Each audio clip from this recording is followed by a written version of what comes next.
I might have a better chance to catch your comments. So I have the things up here double because I really want to catch it. So if you are here live with me, then please, oh yeah, I can see it's working. Then please let me know and ask questions. I'd love for you guys to engage. You know, this is why I love Zoom calls so much. You know, we have the group Zoom calls for the Thriveroo community and other workshops and things like that, because you can really, not only can I see you, but we can have an actual conversation. So, but we're here on Facebook, but you guys can type. So if you have a question, then please type away and ask. So, but today I thought, let's talk about choices. Like everything in life is a choice. And I know sometimes when I say that, people get quite cranky with me and angry and frustrated, and they feel like, you don't get it. Tanja, I have a diagnosis. Like if everything was a choice, then I wouldn't have a diagnosis of OCD. I wouldn't have panic attacks or an anxiety disorder or complex PTSD, right? I know. So please let me explain, because I have a lived experience, right? I totally know what it means being depressed or having anxiety or panic attacks and things like that. So, especially back when, that was probably 2013, from 2010 till 2013 I was a foster carer, and when that kind of fell apart when I realized that I don't quite have what it takes to be a foster carer, or it was just so emotional for me that I decided to stop that. But everything, I really hit rock bottom. I made this mean so much about myself and my worthiness on being on this planet and so forth. So I really was deeply depressed. So I know what it means lying in bed and feeling like I can't get up, and having people tell you it's a choice. You have that choice to get out of bed, and you feel like you don't. Okay, so I really want to address this today and what I did and to help myself to be able to have a choice again in those situations. But let me know too in the comments if that is you, if you are in such a difficult situation right now for yourself. And I do have notes. I'm just trying to also stick to my notes at the same time so I don't get off tangent. But I really feel this is a topic that is often avoided because it gets so complex when you have a diagnosis and it feels like you don't have a choice, right? It's not like you're at this business meeting where there is a little bit of a conflict, or your boss is trying to give you an extra project and you don't want it, or they want to give you more hours or take hours away from you and you don't agree. It's not like in that moment you kind of pause and go, should I just scream and yell at all of them, or would a panic attack be better? Or maybe I should just freeze up and not be able to talk at all, right? Or perhaps I should just smile and say, yeah, of course, right? Of course I do that. It sounds ridiculous, right? Most humans don't have the capacity to pause in those moments just by nature. It's a skill that we can develop. And for us, I believe, especially when you had a lot of trauma in childhood, this is extremely difficult. And the reason is that whatever it is that you're doing, whether you're a people pleaser and you always say yes, even though you want to say no, you just can't get yourself to say no. Or perhaps you are having panic attacks and things like that. Or you're getting really angry. Whatever the behavior is, whatever that pattern is, whatever you are doing, that thing, it most likely goes all the way back to childhood. And for some of us, really early, really young, or it might be 4 years old, or it might be your school age. But at this time, you did that thing. And when you did that, it actually made things a little bit easier for you. It helped you feel a little bit safer. Or it protected you perhaps from something. Right? Or perhaps you did that thing and this was the only way for you to get some validation and some love, even if it was just for a spark of a moment. Right? For some of us, it was that. And when you were that young, you didn't have a brain like we have now that is fully developed. Our prefrontal cortex was barely existing back then. So it was really difficult for a child to come up with something to protect itself, to feel safe. But when you're using those things, so we always want to thank our younger self for coming up with things like that, right?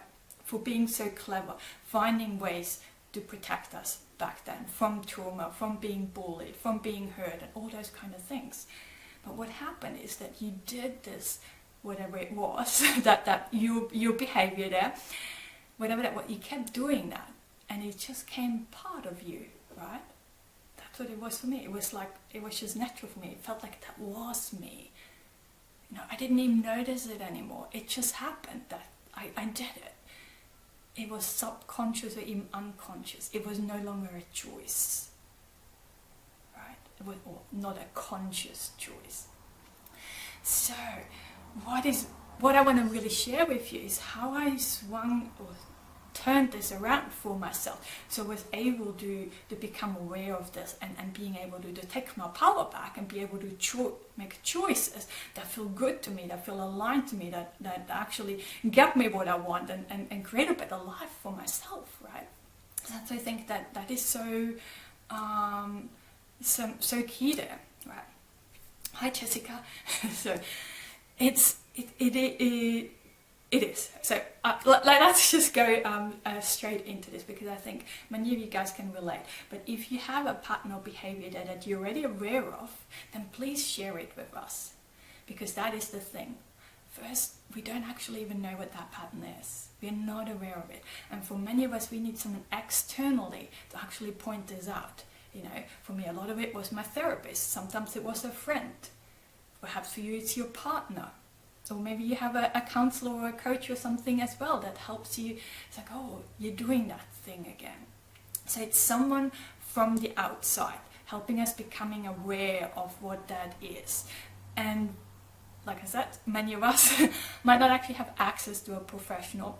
So when you share in the comments what that thing is for you, someone else might think, oh, this is what I do.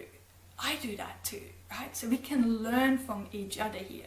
So when you're reading other people's things, it's like, I always check in with myself. Do I do that? Does that show up for me in my life when in certain situations? And become curious about it. Okay. So first we have someone else helping us with it, and then the second we can notice that pattern. Usually afterwards, when we're in conversation, whether this is with a friend or partner, or perhaps in therapy again, it goes through and we're telling us, oh, you know, when I was out and about in the shopping center or at work, this thing happened, and then it's like, oh, I'm doing this thing again. So you notice in retrospect, and then you get to a place where you notice yourself still afterwards, oh, I did it again. You know, I shut down, or I said yes to that thing that I didn't want to. Or I just stormed out, whatever it is, you know. We all have our little things there that we do. And you're catching yourself. And as you become more and more aware of what those kind of behaviors are, eventually you get to a place where it's not retrospect, you actually catch yourself in the moment. And that's so beautiful. And I really want you to celebrate this. When you're catching yourself in the moment, I want you to celebrate it, even if you don't change the behavior. Because you're human, and most of us need a lot of practice runs in catching ourselves in the moment before we actually can change it. So even when we're catching ourselves, we might still do that thing, okay? We might still say yes, even though we mean no. But you caught yourself in a moment and you were aware, and I think this is so beautiful. And we really need to celebrate this. So when we coming into those situations again, eventually you'll have a pause long enough for you to make a conscious choice. It's like, oh, I nearly did that thing again, but no, hang on. Today I want to do something different, because at the same time as you're working on creating some more awareness for yourself, what it actually is, what are those behaviors or patterns, those things that you do, feel, say, or whatever it is that you have. At the same time, we also want to work on, what is it actually, or who do I want to be instead? What are those behaviors that I want to do instead? How do I want to respond to in those situations? How do I want to feel? How do I want to see this? You know, how really becoming very clear on this. So I always work with my clients on both. On my own journey, there's like being radical having that radical self-awareness is not just key in making choices. This is going to help you in so many other areas of your life, of your healing journey, in your relationships, everywhere. Okay, in your physical health especially. For myself, so that's why I have a very big focus when I work with my clients on that as well, creating that awareness and also becoming crystal clear on what is it actually that I want to do instead.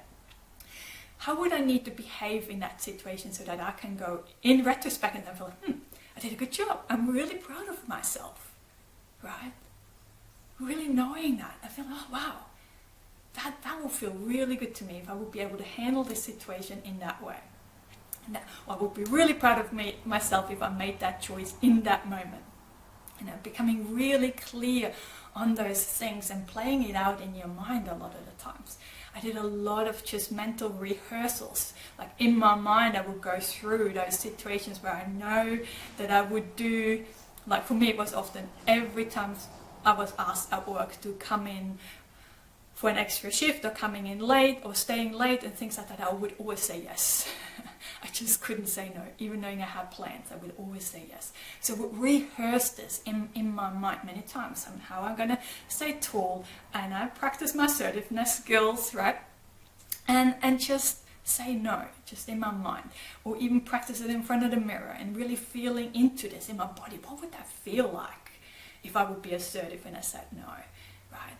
I want that to feel good. I want to be able to feel confident in that moment. And the more I can practice it, the more I can actually make it a reality. And that is so my wish for you. So I do hope you find this helpful. So please let me know, ask questions, share your experience with that and what you do. Because I always, I'm super curious what you guys are doing, and I love engaging with you guys. So, but as always, in the meantime, I'm sending you lots and lots of love and rainbows to brighten up the tough times just a little. See you guys. Bye.